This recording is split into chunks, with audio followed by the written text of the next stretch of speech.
Okay, a little after 1, so we're going to call the meeting to order. I'd like to thank everyone for being here. Councillor Bateman will not be here. He's got something else to deal with. You know, it's important because otherwise he would be here. I'd like to recognize that we are doing business on the unceded territories of the Sooke Nation, who have stewarded this land since time immemorial. And that's not just saying.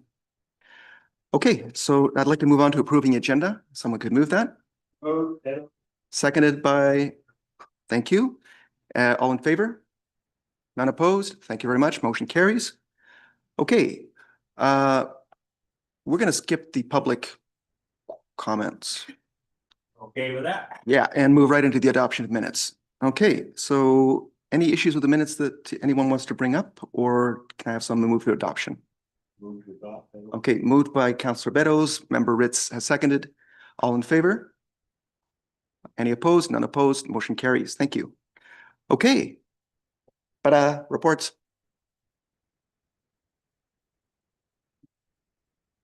I just need a clicker.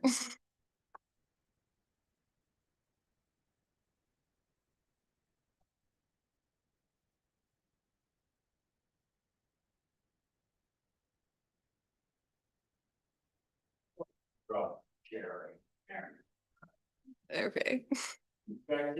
I think I need to click on it. Sorry, I do like treat it like a remote control.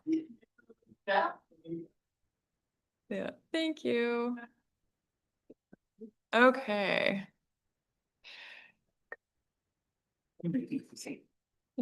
Well, I think I don't know. Do you guys have it on your? Okay. Okay. Well, but your chair. Okay, item 6.1 is a form and character development permit to secure the subdivision of 6671 Logan Lane, 6674, 662, and 6654 Lincroft Road under development permit 02018. So for some context, the 4 vacant properties are south of Highway 14, in between Brownsley Boulevard to the east and Murray Road to the west. The properties are in an area of primarily low-density residential homes, but the area could see transition through high-density residential and commercial uses just due to their location in the town center. The properties are all have access to service, and they're within the sewer servicing area. So in the zoning bylaw number 6671 Logan Lane, 662 Lincroft Road, and a portion of 6654 Lincroft Road are all zoned town center commercial or CTC. 6674 Lincroft Road is zoned large lot residential or R1. And a portion of 6654 Lincroft Road that's south of Goodmere Road is zoned medium density residential 2 or RM2. The proposed subdivision aligns with the regulations of the zoning bylaw, and future development on these properties will require a new form and character development permit and new development permit applications. So within the official community plan bylaw 400, all the properties are within the town center OCP designation. This designation supports redevelopment to high-density residential and commercial uses, and the proposed subdivision aligns with the OCP vision, including the Sooke Town Center plan. So for background on these properties, the covenants were registered on them through previous zoning amendments. The covenants secured future road dedications and extensions of Lincroft Road, Logan Lane, and improvements to Goodmere Road. Figure 1 shows the property subject to the development permit with those roads indicated, and Figure 2 shows the future road dedications as they're secured within the Section 219 covenant. The properties are the subject of an active subdivision application. ENG 03734 is proposed to create 4 lots by subdividing 6654 Lincroft into 3 lots and consolidating 6671 Logan Lane, 6662 and 6674 Lincroft to create the 4th lot. In the OCP, a subdivision application to create 4 or fewer lots does not normally require a development permit unless more than 4 could be created due to the zoning of the properties. So for this subdivision, proposed lot 1 is zoned RM2 and could be subdivided into 2 lots. Proposed lots 2 and 3 are zoned CTC and could be further subdivided to create 11 lots. and proposed lot 4 is zoned R1 and CTC, it could be subdivided to create 2 lots. Combined, the proposed subdivision has the capacity to yield 15 lots, and a development permit is required even though they are only proposing to do 4. So staff recommend the issuance of development permit PLN 02018. The configuration of the proposed subdivision is consistent with the vision of the town center within the OCP and will provide road connections that are prescribed within map 6 of the transportation master plan. Staff's recommendation is that the Land Use and Development Committee recommend that council authorize the issuance of development permit PLN 2018 to permit a subdivision in accordance with the attachment 4 of the draft development permit, which is attachment 4 in the staff report. And this concludes my presentation. Thank you very much. Okay, so any questions for staff? Member Ritz? And I don't think I've met you. I'm Helen Ritz. Oh, I'm Lauren Matusi, senior Lauren. planner. Hi. I have a bunch of questions. Okay. So it's called development permit for form and character. But I don't see any form or character in this. It just seems like a rezoning in many ways. So I'm confused by what we're being asked to approve. Through the chair. That is just sort of the channel that we would look at it as a form and character. For this one, we're really just securing the subdivision because the OCP has an exemption clause that otherwise doesn't exempt the subdivision when it could create more than 4. So the form and character, we really aren't reviewing the form and character, but we are reviewing the configuration of the subdivision.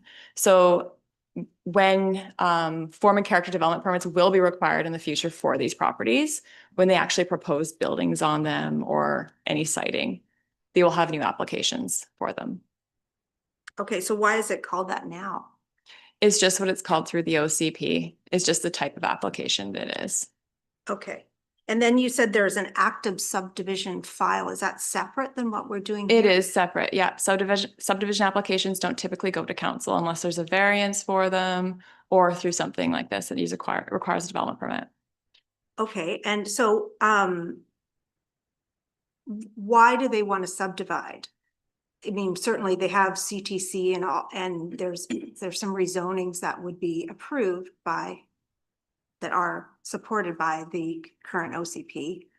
Is there a reason to reconfigure or? Through the chair, I'm not sure of their intentions to subdivide. I know that the subdivision and the way the lots have been laid out were secured through section 219s when these properties were zoned. We have not been told, or there's nothing that's alluded to the fact of what they're developing on these properties yet. Okay. I have more. Unless someone is banging on my door, go ahead. Okay.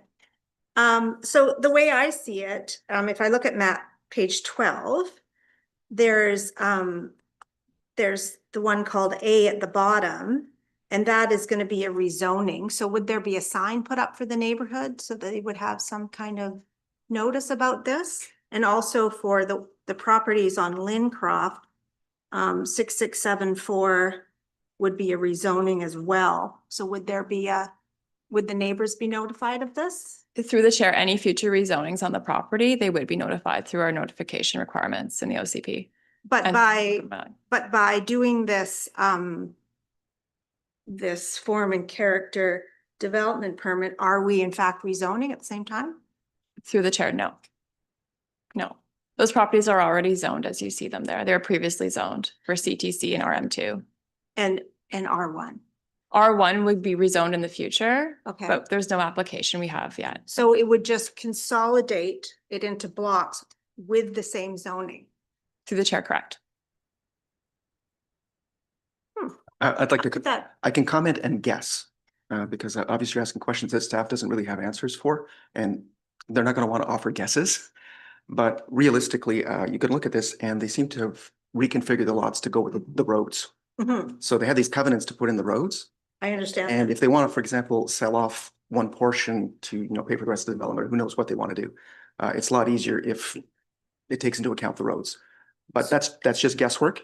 Okay, and- so these 4 lots, some are already CTC, I get that. Yep. And the large one would be divided into 2 blocks of CTC. Yep. And the block on Goodmere, at the bottom of Goodmere would be divided, but it would remain RM, whatever it is. At this point in time, unless we have another application. We're not being else- asked to change. Not right now. That's not being, No. and then the other ones are just being which are various zones. They're being put together as block 1 or whatever they're called. Yeah, they're just No changing. rezoning. Yeah, no, no rezoning. They're just changing the size of Okay. the lots. And my guess is mostly because of the way the roads have to go in. But Got you. that's guesswork. Okay, and then I do have a question about the road dedication.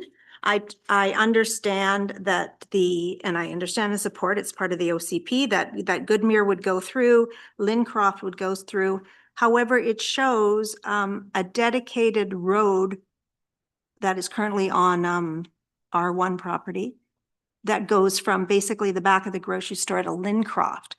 I don't believe there's a section 219 on that. We fought pretty hard when they were putting in the car wash against that, and that did not go through. So if that has changed, it would be weird that as a neighborhood, we wouldn't have found out about that. So is there a 219 on that alleyway from Village to Lincroft? Yeah, through the chair, the section 219, that was part of bylaw 324. That was done when the property, it used to be a portion of 6654 Lincroft.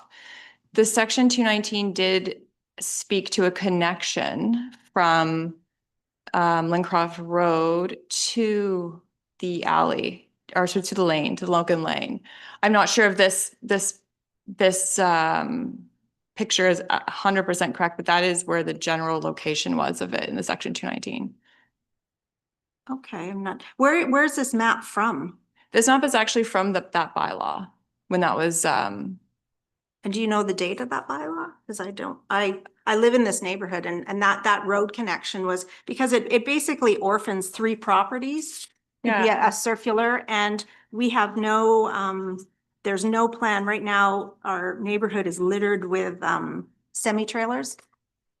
So, I have to speak out that was, we got the ombuds person involved in all that kind of road section. So I'm not certain about that road.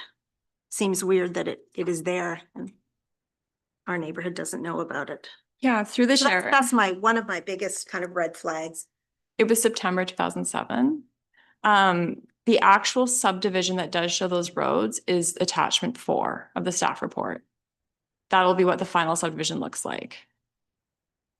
So we're approving that road.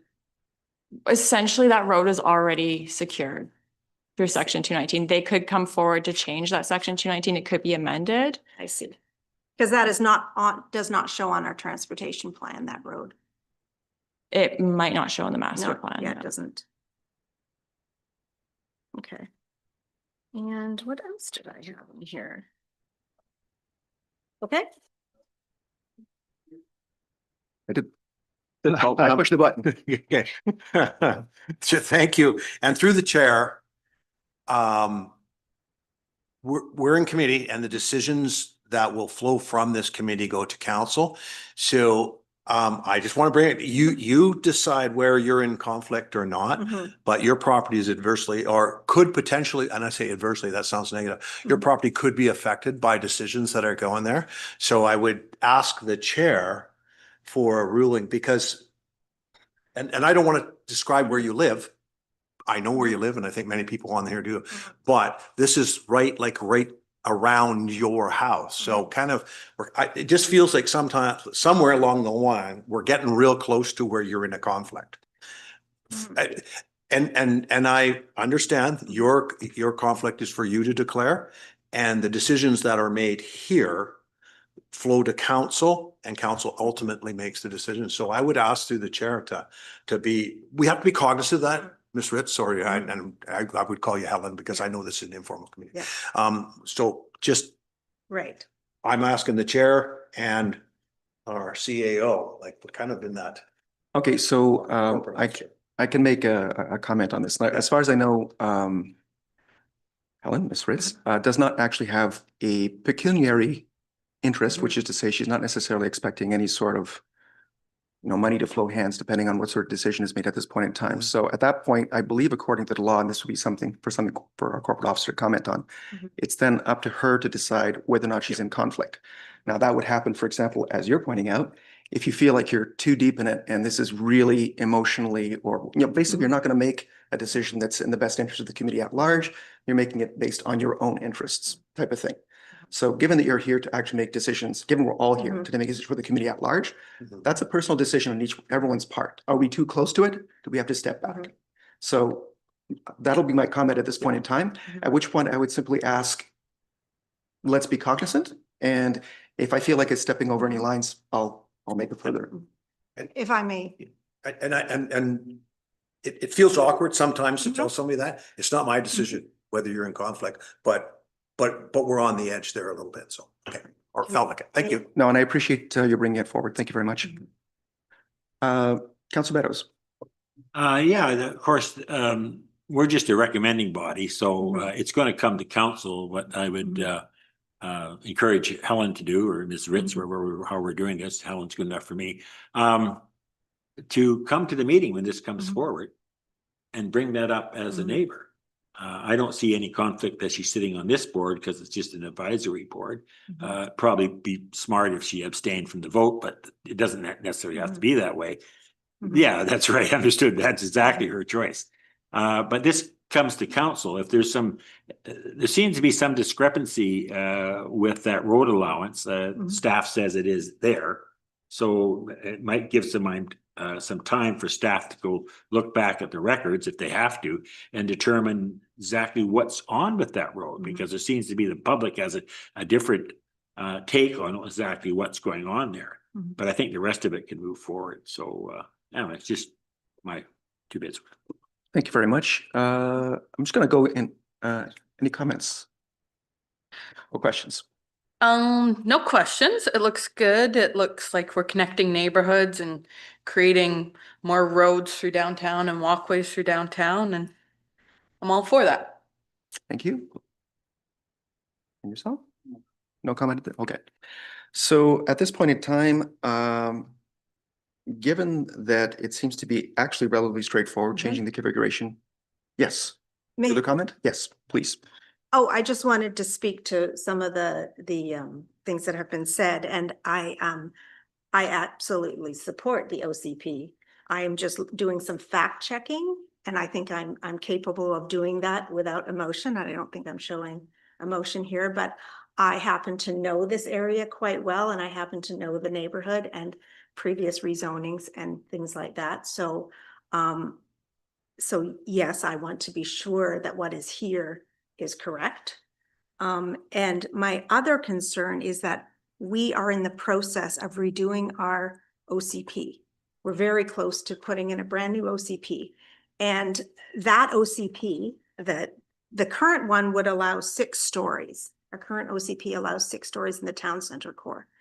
And the new one that we're putting in actually has a new designation called town center waterfront, which is what the OCP before the current one we have used to have. So there was the town center waterfront and then the other town center on the north side of the highway.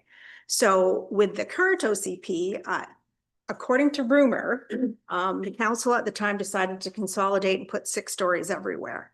Well, I feel that the people of Sooke really do want to save waterfront views. And we also have a beautiful opportunity of just having these kind of step down terrace to the waterfront. So the new OCP, which is going to be passed within a matter of months, and should they follow what the planners recommended and the OCP committee, which I was on, supported, was to bring the town center waterfront down to 4 stories, 6 stories along Brownsea Boulevard, building height up to 4 stories east of Ed McGregor Park, with heights scaling down to 3 stories, moving westward, and up to 6 stories where buildings front Brownsea Boulevard. So my concern with saying yes to this, and perhaps you've alleviated that a bit because you're saying we're not rezoning at this point. So that does help me. But it is to say that I don't want to grandfather in something that we're trying to change. Okay. Well, as you commented, we're not actually doing that. Right, so- I would be curious to ask staff, mind you, once the OCP does pass, and if we're looking at, doing a waterfront town center type of designation, given that right now it's 6 stories, would they essentially be downzoning those areas? Would the OCP now be downzoning, for example, the lots that we're looking at right now? Yeah, through the chair, these zones would still stay in place. The plan would be to come shortly after adoption of the OCP with a zoning bylaw and look at pre-zoning lands that would be consistent with the OCP. Or have zones that would be more applicable to the land use designations that would be newly established through the OCP adoption. Okay, so to be crystal clear, these particular lots would remain essentially allowed to build 6 stories.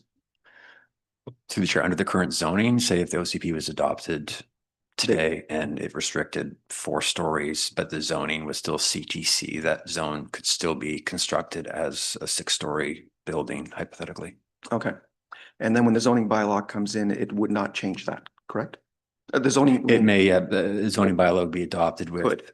with new zones and there'd be an opportunity for the district to pre-zone lands if deemed to be appropriate. Okay.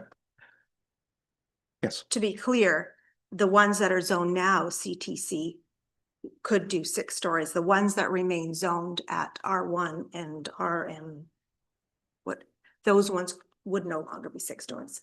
Okay. Thank you very much. All right. So if there are no further questions or comments, I'm going to call the question. All in favor? Opposed? Member Ritz and Member Barry are opposed. The motion carries.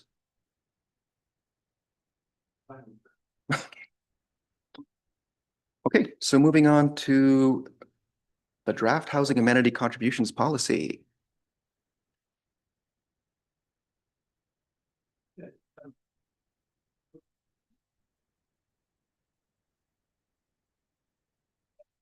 Sure.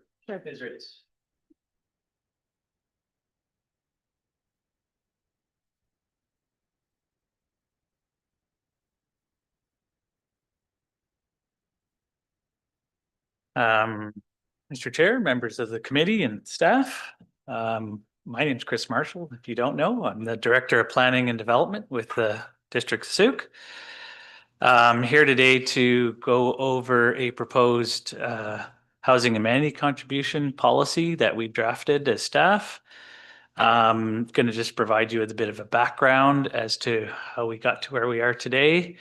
And sort of talk about the pros and cons of different approaches around encouraging affordable housing in the district of Sooke. So there were a number of documents that I looked at to sort of help put the report together. I looked at the existing official community plan, the draft official community plan, our affordable housing reserve fund, and the affordable housing policy. So those were some of the documents that I looked at in sort of looking at the background of this. So in 2006, the District of Sooke put a bylaw number 259. It was called a bylaw to establish a reserve fund for the purpose of fostering affordable housing. And this bylaw, the intent of this bylaw was to put money away for purchasing land, partnering with developers, having a fund of money to help encourage affordable housing in the future. So that was the money from the following sources were considered as part of the reserve fund. So through land development, donations, transfers from the sale of surplus land, and public and private partnerships. The reason that I'm assuming, not knowing the history or not being around at that time, that they started looking at affordable housing was that, and just having looked at some of the change in prices at the time, So in 2003, so between 2003 and 2006, when this housing reserve fund was put in place, single family homes or homes generally in Sooke basically doubled in price in a 3-year period. So it was a pretty dramatic increase in prices. And if you look at from 2003 to today, in terms of housing prices, it's gone from like $240,000 in 2003 to $1 million today. So pretty dramatic increase over a relatively short period of time in the grander scheme of things. Rents went from $800 for an average 2-bedroom apartment to $2,600 today. So obviously in that time period, 2003, 2006, there was a great deal of concern around housing affordability. And so that's, I'm assuming, why they put the Housing Reserve Fund in place at the time.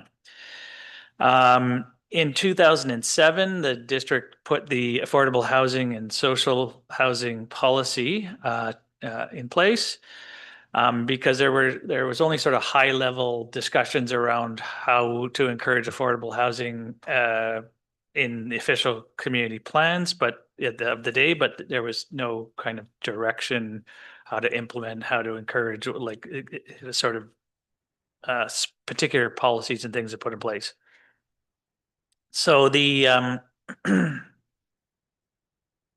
So the main goals that were identified in the 2007 housing policy were to provide a policy framework that creates affordable and social housing in Sooke. So the framework, the policy framework is things like the direction in the official community plan, zoning, so the sort of rules and regulations around development. They were encouraging to improve housing options for community members in all income levels by increasing the supply of safe, accessible, affordable housing in Sooke, reduce the costs associated with developing affordable housing, and provide up-to-date and accurate information to the community. So those are the main goals of that particular policy. When the 2011 official community plan came into place, the guidance that was in the 2007 affordable housing policy was transferred into the new, at the time, new official community plan, and that's the official community plan we're dealing with today. So in the existing official community plan, there is a requirement that a minimum of 10% of all new multifamily housing and condominium units be affordable residential housing. So if somebody was to build a 100-unit apartment building, 10 of those 100 units would have to be considered affordable. And just as a note as to what is defined as affordable, so housing is considered affordable if it costs less than 30% of a household's before tax income. So if you make $100,000, then you shouldn't be spending any more than $33,000 on your housing. So the second recommendation in the policy was requirement of a minimum 10% of total of any proposed single-family residential subdivisions be affordable housing lots. So if you have a 100-unit single-family development, 10 of those lots should be affordable housing single-family homes. And I've seen this in Langford. The developers will actually build houses on smaller lots, maybe the less desirable piece of land, and build a smaller home, and it'll just be a more affordable home. And so they'll try and mix in 10 out of the 100 in that format. There's a requirement that within large residential developments, at least 25% of the total dwelling unit should take the form of multifamily units. So we have a number of proposed rezoning and subdivisions in on the west side of Sooke, like the Aranan development, and as part of that rezoning, they're proposing mostly single family, but they do have a kind of village core kind of area that has some commercial and some multifamily. And so technically 25% of the total number of homes within that development would have to be multifamily. So create density bonusing provisions in the zoning bylaw. So that's so if the existing zoning for, say, a multifamily project allows for 60 units of housing, the density bonusing would say, if you incorporate a certain amount of affordable housing in this residential development, we will allow you to build 80 units. So the incentive to the developer is they get an extra 20 units, but a certain percentage of those units need to be affordable. So it's providing incentives to the developer to incorporate affordable housing into their developments. And all secondary suites and all single family residential areas be permitted. And so we've now gone through the zoning changes as prescribed by the province. And so now that is actually, we can tick that one off. That's been done.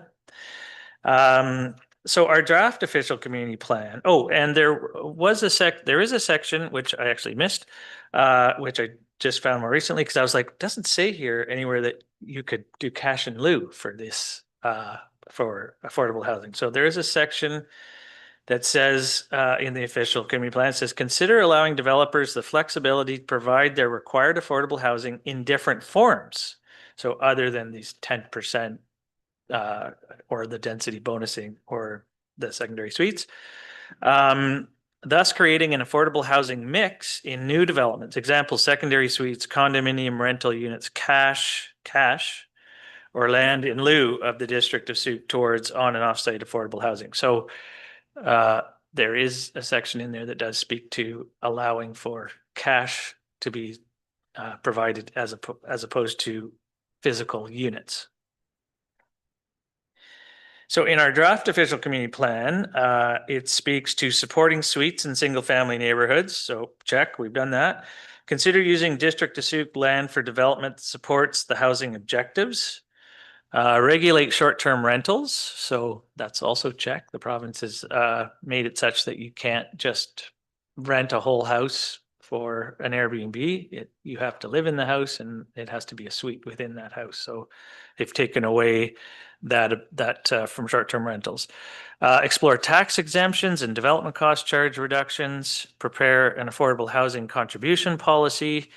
And work with the development partners who will leverage the Housing Reserve Fund contributions to facilitate rental housing, seed funding to initiate developments, and purchase land for affordable housing. So that's describing how that Affordable Housing Reserve Fund could be used by the developers or by the town to encourage affordable housing. So in last fall, as part of the new provincial legislation, the district Sooke also authorized the interim housing needs report. So that is a report that has been required by all municipalities to identify how they're going to accommodate for the future growth of their communities. And in the most recent interim housing needs report, it was identified that in the next 5 years, we'll need 1,430 new units of housing to accommodate for the growth in our district. And that over the next 20 years, we'll need an additional 4,737 units in the next 20 years. So the other thing that was of note in that study was that the housing needs report identifies that approximately 8% of the 20-year demand for future housing will be needed for the extreme core housing need. So I'm assuming identifying the level of affordable housing that we'll need. But it's even beyond the 30%. It's saying that the extreme core need is people are paying up to 50% of their before tax income. and that, that there's also the person's experiencing homelessness. So not only do we have the 8%, but there's also a need for accommodating homelessness. So as identified in the existing official community plan and the new or new to be updated official community plan, there is a desire to put a policy together around an amenity contribution. And so we as staff put together this draft. The draft identifies kind of two main ways of encouraging affordable housing. Welcome. Hi. Okay, no problem. So the first way in which they looked at affordable housing was to look at sort of larger developments, so developments that have 100 units or more. In those cases, it was we were looking at a negotiated housing amenity contribution for development applications that are over 100. And the way that would work is that you would negotiate with the developer what the land lift is through the rezoning process, and that you would take, believe it's 50% of the increased value of the land. So the rationale being, if we as a municipality are going to give you the benefit of a rezoning that increases the value of land, we should benefit from that increase.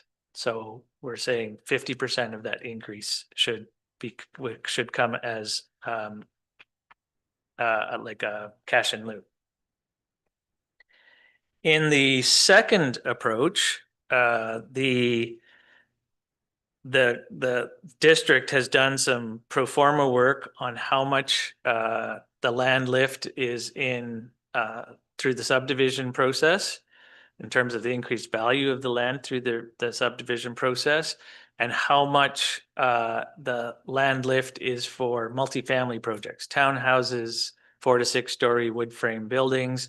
So they did a pro forma on the cost of developing these things, and they said, okay, through this development process, how much is the value of the land going to increase? What is the increased value beyond a 15% return for the developer? So we're assuming the developer is going to get his 15% profit, and we want 50% of anything over and above that, right? Now, obviously, when you do these pro formas, there's lots of variables. So the range in that land lift for those different forms of development, whether it's a single family subdivision or multifamily developments, is dependent on the market of the day and the carrying costs of the money and cost of construction. And interestingly enough, one of the biggest costs is how long it takes us as staff to process these applications. So there was some interesting, I thought on page 26 of the agenda, for example, if the subdivision application process were to take 36 months, 50% of the land lift would be $7,000 per lot. If this application process were to take 12 months more time to process, 50% of the land lift would be $1,000 per unit. So their profit goes from 14,000 to basically 2,000 because you're taking 50%, right, of the 14,000 or the 2,000. So huge. And then if it takes 12,000 or 12 months less than the 36 months, it goes from 7,000, 50% of the increased land lift goes from 7,000 to 12,500. So that puts a bit of pressure on staff. I now understand why developers are so upset when things take long. Anyway, so as a result of these pro formas, and we've taken actually kind of on the low end of this range of costs or the land lift, we're recommending bottom of page 26, $3,000 per unit for apartments, $3,000 per unit for mixed use developments, so developments that have a combination of commercial on the ground floor and residential above. $3,000 for each townhouse unit and $4,000 for single detached subdivisions. So that's $4,000 per lot for subdivisions, and then $1,000 for purpose-built rental. So the policy also deals with, you know, what the money can be used for, what exemptions we'll have in terms of the things that won't get charged this amenity charge. So for instance, not-for-profit rental units wouldn't be charged this amenity contribution. Purpose-built rental projects with 5 to 99 units where the rental tenure is secured for a period of 50 years or more. Projects with 4 units or fewer, and non-residential developments. So this is always being taken at the time of rezoning. And it's secured through housing agreements or through covenants for when the actual number of lots or number of units in a residential development are established. So when you go through a rezoning, as we've seen in some examples recently, you know, like with the bowling alley, technically that's just a rezoning. We don't know exactly, they're saying they're going to do a bowling alley, but if they did a 50-unit apartment building on that lot, we want to make sure we're getting 50 our 50 times $3,000 for community amenities. If they do a bowling alley, well, they won't be subject to any affordable housing amenity contribution.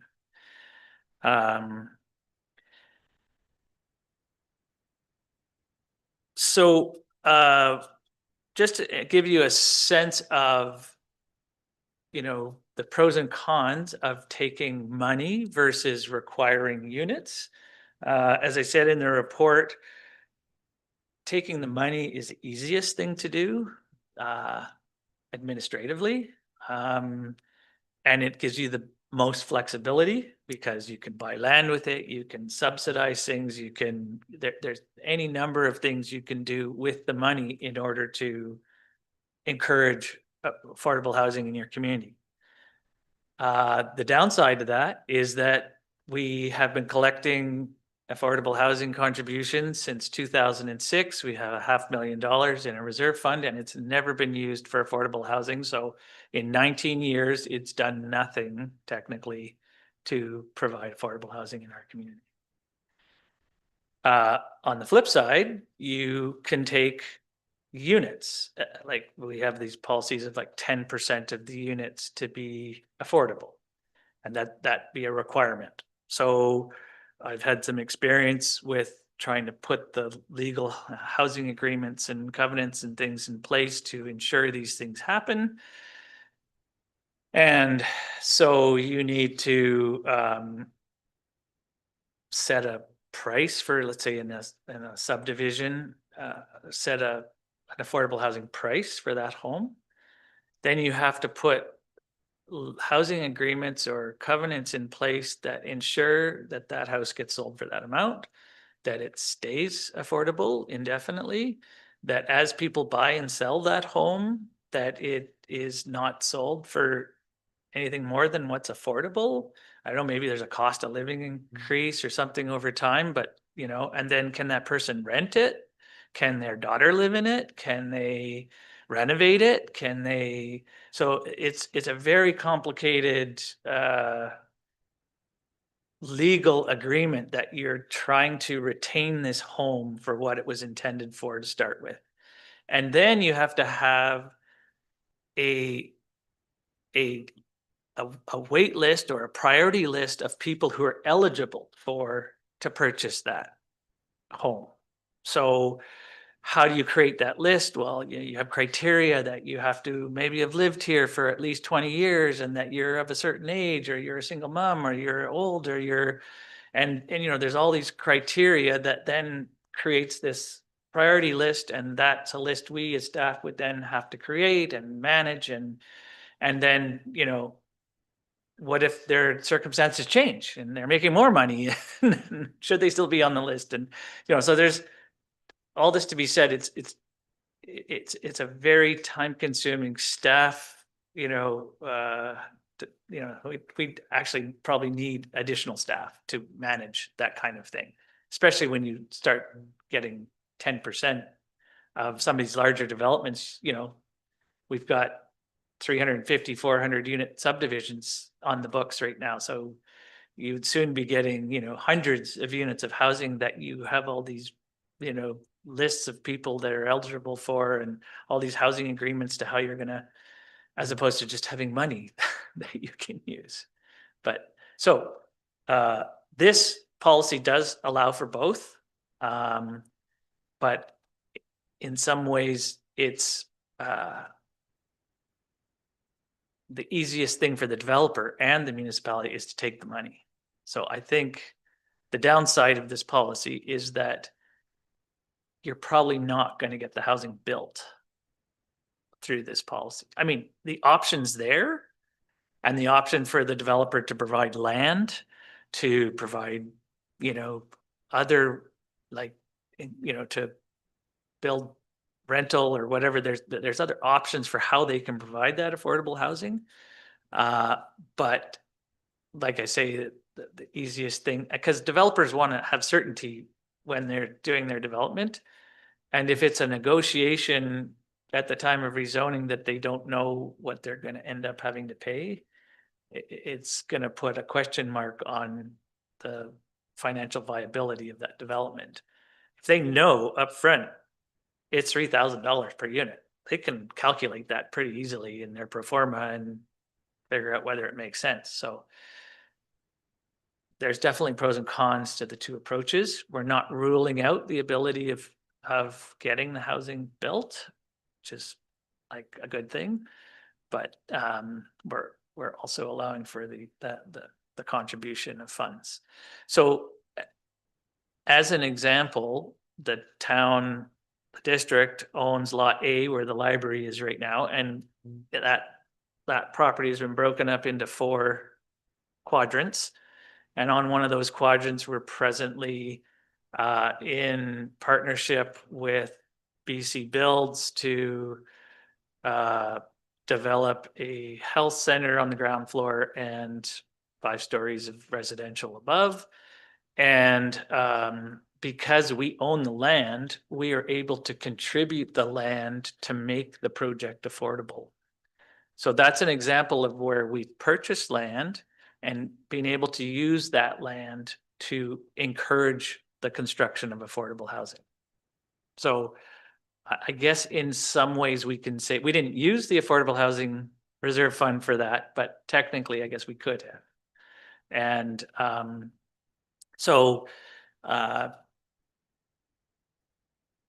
yeah, because we're not developers, but we can partner with other organizations to get this built, and we can provide incentives. We can, like, if you're going to write off development cost charges, say for affordable housing, well, that development cost charges still need to come from somewhere.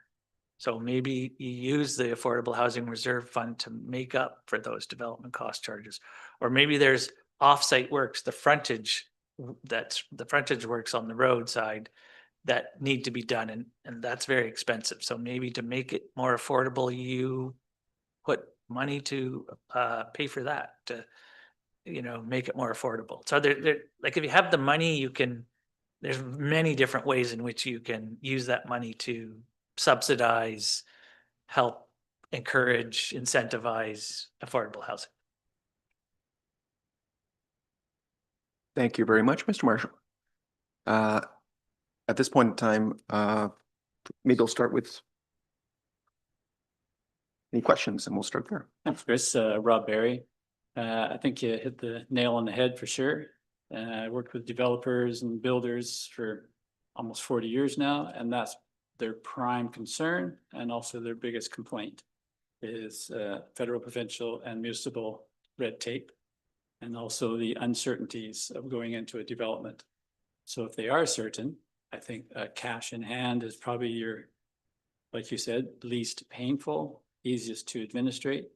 And if we want to reduce red tape and reduce cost of operation, I think cash in hand is the easiest way to do it. And administrating that through a fund, maybe have someone just kind of line up a checklist would be ideal. Someone that's either going to fund purchasing for land, look for more land to purchase for that as their first priority perhaps, and then maybe your roadside curb work would be second, and such and such. So I think maybe just having a checklist, if we're going to go in that direction, would be helpful for staff and developers to move that through. Yeah, I agree. I'm sorry, Councillor Beddoes. I'll at this meeting, but that's okay. Yeah, well, I found it fascinating and I appreciate the work that went in there. I never really had a good grasp on affordable housing and what a friggin' nightmare that is to, you know, what's it mean to somebody making, you know, 80,000 a year can afford 27,000 in payments. And if you got an $800,000 unit, you have to make 40,000 in payments. So, you know, you have to make $100,000 to $120,000 a year. And those that are, you know, that's out of somebody's range right there. So I too am in favor of taking cash in lieu, only because I don't want us to hire another 12 staff members to administer this fund that only has $600,000 in it. So the only thing that I have is I think the 3,000 and the 4,000 is too low. I think that and I don't know, I'm going to get some looks, but like I say, the 6 years I've been here and the few years before, and we've got $500,000 over that period of time with all the housing that has gone into Sooke, you know, we can buy a lot. You know, I just don't think it's adequate. And I did understand I was looking through your calculations and what it means to a developer. And I don't know. I'm not a developer. I don't know what the profit margins are. I know the delays are killing them. But somebody's making a good deal of money somewhere. But I think they're inadequate. So I'm not in favor of the $3,000 per unit. So other than that, the rest of it seems pretty good. Can I just respond to that?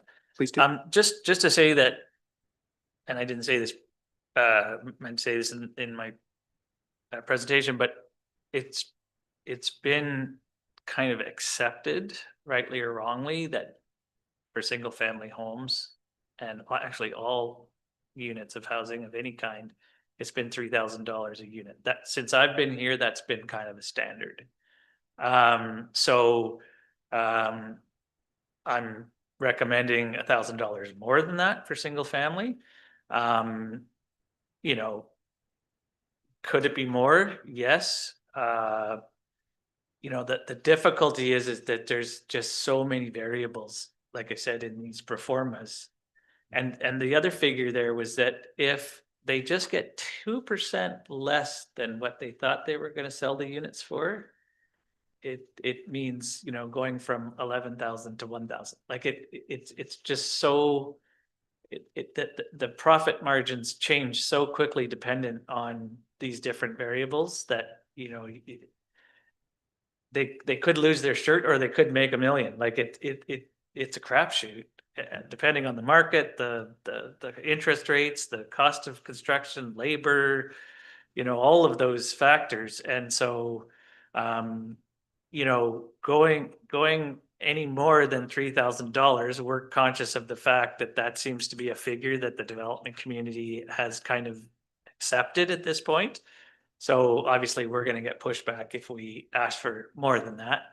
And we just have to be willing to justify why we're asking for more. And that's why we did the performance, so that when the development community said, well, why are you charging this amount of money? We could say, well, because it fits within this range that we came up with through these performance. So personally don't have a preference one way or another, so happy to increase them or decrease them as council and the committee feel justified. So yeah, just to explain. Thank you. Desiree. Yeah, I think the more expensive you make things also makes the cost of living go up, and now you're getting farther and farther away from affordable housing. And I guess I also have a question. You said there was about $500,000 and none of it had been used for affordable housing.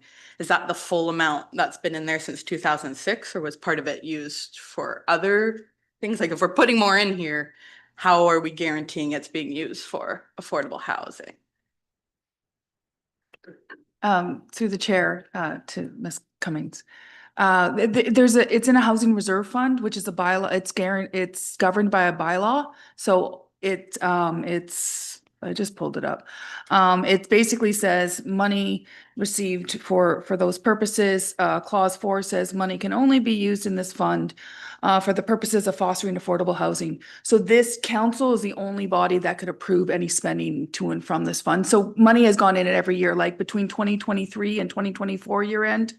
The fund went from 433,000 to 493,000. So $60,000 was added last year to the fund. So it has just been accumulating. Interest every year gets added onto that fund as well. And then just with, I'm assuming, with all the toing and froings with staff, this bylaw hasn't come forward to council for clarity on what do you want to use those funds for. So any spending out of this fund would only be done with the approval of council. Right. Sorry, and that's the way it's been the whole time too, like since 2006? Since the bylaw was created, correct. I can make a quick comment on that. The only time that I know that money has been spent by council from the fund, I believe, was in 2018 for a housing needs report. I think that's the only thing. I believe so. I asked finance to double check, but yeah, I think there was one. I think it was 2018, Right, but, yeah. but it was used for a housing affordability report at that point in time. No, I was just wondering.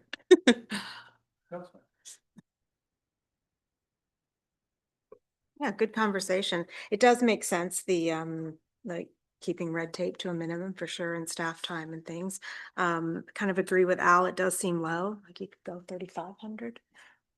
3,750, push it a little. I don't know, maybe, I don't know what other communities are doing, but I'm sure you do. So yeah, I do agree with Al. I just did the math quickly. So 4,000 units over 20 years at, let's go with $3,000 a door is $12 million. I mean, in 20 years, that's probably not much, but I was just also thinking if we have $500,000 now, we should probably be buying land.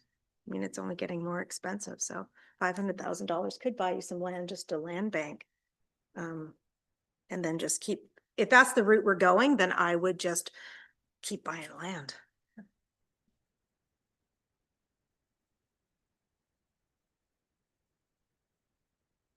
I have a long list. Okay, so the first thing that I would make note of is that single family detached at this point is completely unaffordable no matter what we do. That's the end of it, okay? So it's a luxury product that's only for people who are making well over $100,000. So anytime we build single family, or basically when development builds single family detached, it's automatically unaffordable housing, and it's a premium luxury product. I appreciate the fact that in your table you're charging, I think, $4,000. I think that's the one housing product where I would feel completely justified in saying, give us 10,000. Because quite frankly, the people buying single family detached probably have the money or need to have the money. And on top of that, if we disincentivize single family detached, we're automatically looking at more affordable forms of housing being built. So I would honestly consider being punitive on single family detached simply so that other forms of housing are more often considered by developers. So maybe they'll move towards duplexes or townhouses or whatever, simply because single family detached is being crucified. Just a comment on that one. At 30,000, I think it works out roughly 2,500 per month if you're looking at $100,000 per year. And $100,000 per year is a lot of money. So that's 2,500. That's crazy. And that's where I'm getting this single family detached, no longer remotely affordable. I like the Aaron Estates model. So as opposed to asking for a 10% or even a 4,000 or even a 10,000, If a village with multifamily is put in with amenities and potential jobs and retail and so on and so forth, you're automatically making the place in some ways more affordable. You're putting in a mix of housing. I would prefer that there be disincentives and incentives so that developers do something like Aranon and create that kind of affordable housing as their contribution rather than taking their money. And I think that one of the things that I'm definitely wanting to see is we have a, by the way, why is it called draft housing amenity instead of affordable housing contribution? That name makes no sense. Okay, sorry, just I would like to see an affordable housing strategy. So we've been looking at affordable housing getting less affordable, and we actually don't have any real increase in supply except for rental units that we've had help with BC Housing and so on and so forth. Clearly, there are other ways of going about it. We know that Tofino's done the Housing Development Corporation. I'd be curious, for example, what can we actively do to actually create real affordable housing? We need a strategy on how to spend this money. So we can collect money as we have been, but we don't actually have a strategy to spend it. I'm perfectly fine with collecting money. I would rather developers create something like complete neighborhoods with built-in slightly less unaffordable. That would be preferable because we don't build anything anyway. What else do we have here? I think one of the things I'd like to consider for today is actually getting a report or some kind of staff report on what it might look like to create a strategy for affordable housing. And for me, that would be across the board, across the spectrum. We'd be looking at things like, do we have enough trailer parks? What are we looking in terms of manufactured homes? What are we doing with our RV situation? How can we incentivize, smaller villages? How are we going to spend this $500,000? How are we going to get more into that $500,000? We need something more than just good wishes and money. We need an actual strategy that's viable. Anyway, those are my comments for now. Any further questions or comments? Al? Yeah, I just like to, Desiree made a comment about, we certainly have to be conscious of not adding cost on cost and cost, because in the end, it does get passed on to the person that buys it. But my concern is that we are this affordability housing fund that we're building up, and it's not amounting to much. And I agree with Helen that, maybe we should go out and buy a lot, or do we have that money there in case an emergency comes up? But I still feel that there could be a bit of a bump into that $3,000 and $4,000. So just take that in advisement, because it's going to go away and come back again. That's correct, right? Yeah, so what the recommendation is to receive the report and for council to instruct staff to go out to the key stakeholders in the community, the Sooke Builders Association, and some of the affordable housing, groups in the community, and try and see what their input is. And so, yeah, I'll come back with what I hear and with maybe changes or amendments and we can take it from there. If that's the case, I'm pretty happy with making the motion that's on the screen. So that's the Land Use Development Committee received for information the report entitled Draft Housing Amenity Contributions Policy. And the Land Use and Development Committee recommend that council direct staff to get input on the content of the Draft Housing Amenity Contributions Policy from key stakeholders in the community and bring back the policy for council adoption. Do I have someone to second that? Oh, thank you, Rob. Okay, so as it happens, when you mentioned that, it gave me time to look at my notes again. So I've got a couple more things to mention, and then if everyone's done, we'll call the vote. You mentioned different forms in terms of the OCB, or different forms of the contributions. I think that when we start looking at this, we need to really define what those different forms could look like. So I actually think that if you're trying to make housing affordable, it's more than just the housing component. So for example, if you have rentals, are there community gardens? Are there parks nearby? Are there amenities that actually make living more affordable in a general sort of way? And I think we need to figure out, different forms is too vague in a lot of ways. I don't know how staff or anybody can actually, or developers can actually wrap their head around different forms of contribution. But if we, through maybe a strategy document, can define what that looks like, that would be, I think, better than the vague language that's in the OCP. The other thing is that you mentioned, and I was astonished at the 12,000 to 1,000, depending on 12 months to 36 months. I'm guessing at 48 months, they're just losing money, is my guess, okay? That curve just keeps on going, right? So I would like us to really be looking at how pre-zoning could be used in an effective way to speed up the process, creating greater certainty, especially in situations we're looking at multifamily. If we could have areas that are pre-zoned multifamily, which is already going to be more affordable, and we can actually say to developers, build what we want that looks like this, and automatically your contribution might be less because it might be less than what we're doing for single family detached. But then on top of that, we're putting more into the kitty because it's pre-zoned for whatever. So I think that pre-zoning obviously is going to speed up the development cycle. And I'd like us to be seeing how that can be used in effective ways that don't actually negatively impact the community. Is there anything else? Then I'll call the vote. All in favor? Opposed? Oh, okay. Sorry, yeah, Was that in favor or opposed? that was a favor. Okay. Motion carries unanimously. Okay. Sorry, just looking for my, I think we're, oh gosh. Okay, new business. Okay, I'd like to make a quick comment about new business. New business is the opportunity. I had someone ask me actually yesterday in the Act Dev committee, who creates the agenda? Is it just staff? This is our chance. Okay. So if you want something on the agenda in the future, this is where you actually mention it under new business. So this is your opportunity to contribute towards the formation of the agenda. That doesn't mean you make stuff up, but if there's something you feel needs to go in, this is where you bring it up as a motion that could be discussed at the next meeting. I will also suggest that we don't really want to do motions on the fly, which is to say something that we put together and then send off to council without a report from staff, without due consideration and time to think about it.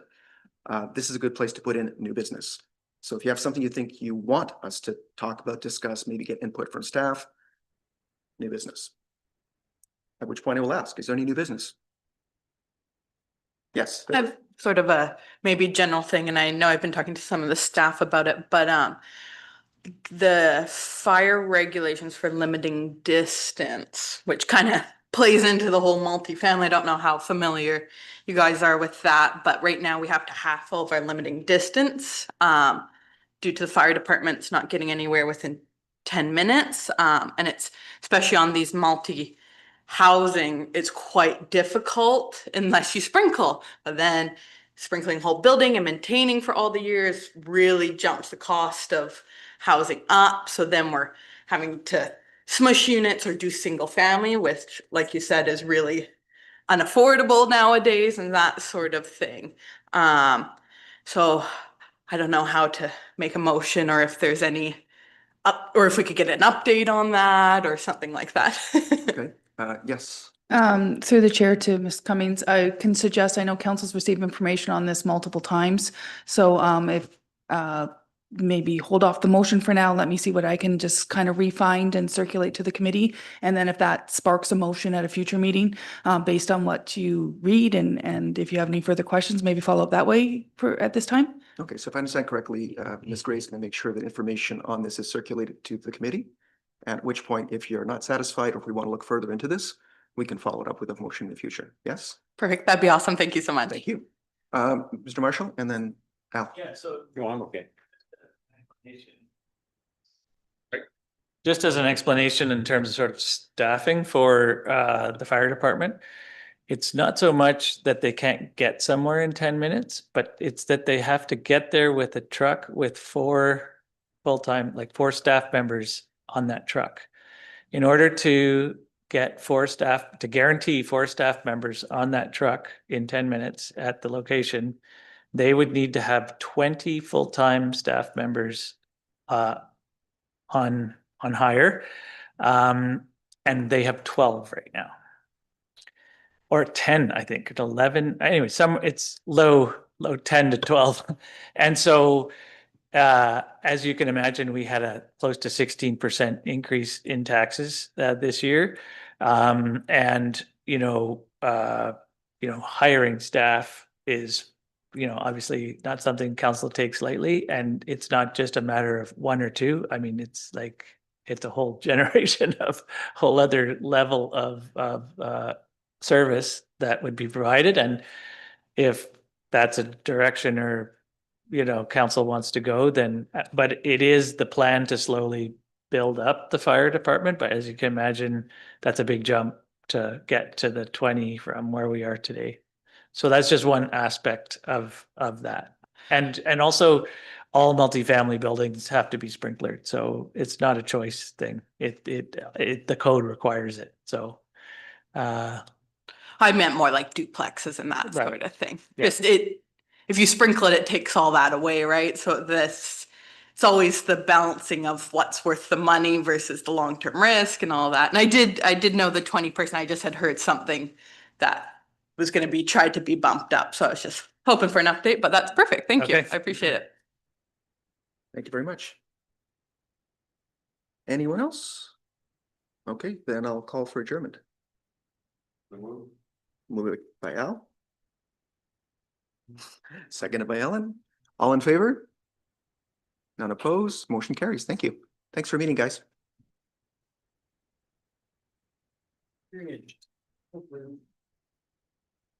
Yeah. I got some numbers on the delays. I always knew it cost a fortune when it was delayed, but it's nice to have some honest to God, real numbers. Most of them like, yeah, those are nuts. Application and stuff is hard to cover, but engineering architecture. Simple stuff.